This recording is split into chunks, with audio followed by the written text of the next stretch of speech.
ইয়াসিন ভাই তুমি এইখানে? তুমি তাড়াতাড়ি বাড়ি যাও, ভাবি গলা দড়ি দিয়েছে। তুই কি বলছিস রে?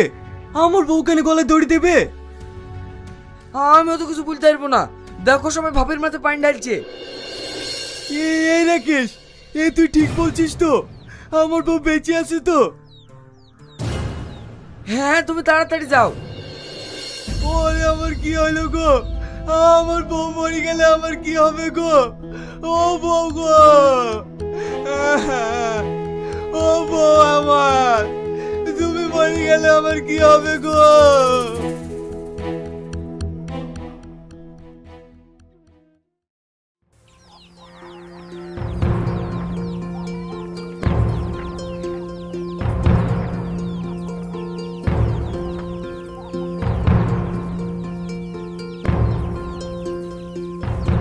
ও গো, হঠাৎ করে তোমার কি হলো? তুমি গলায় দড়ি দিতে গেলি কেনে? সব হচ্ছে তোমার ওই মায়ের জন্য।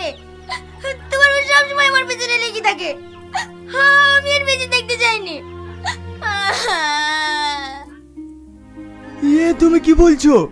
আমার মা কি করলো? তোমার মাকে গিয়ে জিজ্ঞেস করো। মা, তুমি কি এমন করিছো যে আমার বউ গলায় দড়ি দিছে? আমি আর কি বলতে যাব? তোর বউ কার সাথে যেন সব সময় ফোনে কথা বলে। আমি শুধু বলতে গেছি, বৌমা তুমি কার সাথে এত ফোনে কথা বলো? এই কথাটা বলাই আমার সবথেকে বড় অপরাধ। আমার খালাতো ভাই ফোন করলে আমি ফোনটা ধরবো না। তোমার কোন খালাতো ভাই ফোন করে সে তো আমি খুব ভালো করেই জানি। দেখেছো তুমি, দেখেছো তোমার সামনে আমার দুর্নাম করছে। মা, তুমি আমার সামনে আমার বউয়ের দুর্নাম করছো?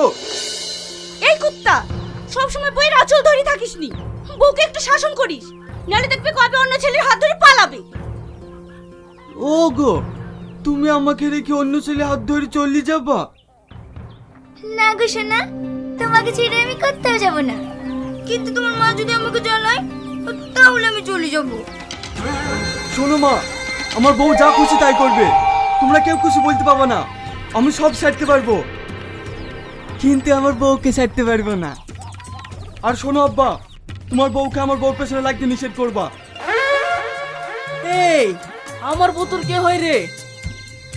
মা হয়, কিন্তু আমার বউকে কিছু বললে আমি সহ্য করবো না।